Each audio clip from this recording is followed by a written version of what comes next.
உங்களுக்கு வரக்கூடிய கனவுகளுக்கான அர்த்தத்தை முழுமையாக தெளிவாக தெரிஞ்சுக்கிறதுக்கு ஸ்க்ரீனில் தெரிகிற இந்த மொபைல் எண்ணுக்கு வாட்ஸ்அப்பில் ஹாய்னு மெசேஜ் பண்ணுங்கள். இல்லைன்னா கால் பண்ணி விவரத்தை கேட்டு தெரிஞ்சுக்கோங்க. எப்படி தெரிஞ்சுக்கிறதுன்னு.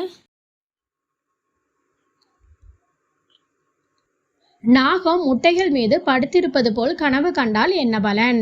Welcome to all in one Nandini channel. நீங்களும் சேனலை சப்ஸ்கிரைப் பண்ணலைன்னா மறக்காமல் சப்ஸ்கிரைப் பண்ணிக்கோங்க. பக்கத்தில் இருக்கக்கூடிய ஆல் பெல்ஸ் மூலையும் ப்ரெஸ் பண்ணிக்கோங்க. அப்போ தான் நான் போடுற வீடியோ உடனுக்குடனே உங்களுக்கு நோட்டிஃபிகேஷன் ஆகும். உங்களுடைய கனவு பலன்களை என்கிட்ட டைரெக்டாக நீங்கள் கேட்டு தெரிஞ்சுக்கணும் அப்படின்னு விருப்பப்பட்டீங்கன்னா இந்த வீடியோ கடைசியில் மொபைல் நம்பர் கொடுத்துருக்குறேன். அந்த மொபைல் நம்பர் வாட்ஸ்அப்புக்கு ஹாய்னு ஒரு மெசேஜ் போட்டு வருங்க. போட்டு விட்டிங்கன்னா அதுக்கான டீட்டெயில் உங்களுக்கு சொல்லுவாங்க. இப்போ நம்ம வீடியோக்குள்ளே போகலாம் வாங்க. அதாவது நாகம் முட்டைகள் மீது படுத்திருக்கிறது போல் உங்களுக்கு கனவு வந்துச்சு அப்படின்னு வச்சுக்கோங்களேன்.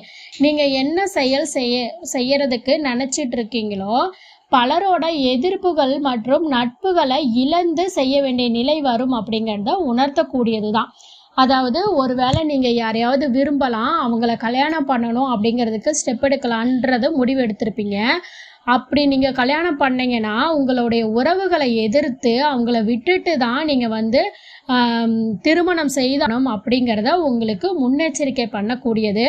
அப்போ நீங்கள் எடுக்கக்கூடிய இந்த டிசிஷன் கரெக்டாக இல்லையா அப்படிங்கிறத இப்பயே தீர்மானிச்சுக்குங்க அப்படிங்கிறது தான் இதுக்கான ஒரு அர்த்தம்.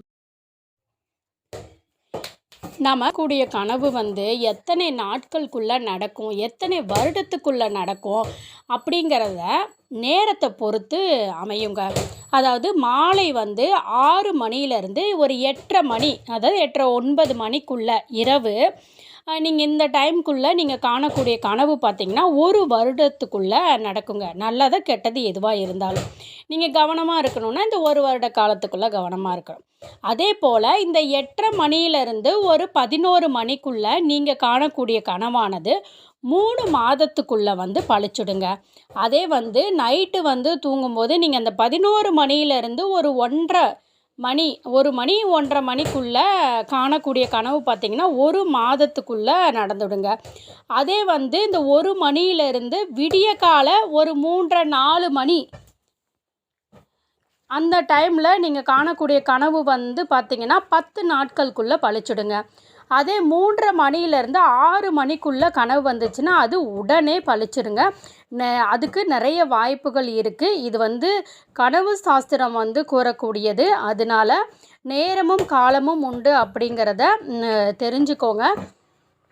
நீங்கள் உங்களுடைய கனவுகளை என்கிட்ட செப்ரேட்டாக கேட்டு தெரிஞ்சுக்கணும் அப்படின்னு நினச்சிங்கன்னா அது எப்படி என்கிட்ட கேட்குறது, அதுக்கான டீட்டெயில் என்னங்கிறத இந்த வீடியோவுக்கு தொடர்ச்சியாக கொடுத்துருக்கேன். நீங்கள் என்கிட்ட டைரெக்டாக கேட்குறதுக்கான டீட்டெயிலை பார்க்கணுன்னா இந்த வீடியோவை அப்படியே கண்டினியூ பண்ணுங்கள்.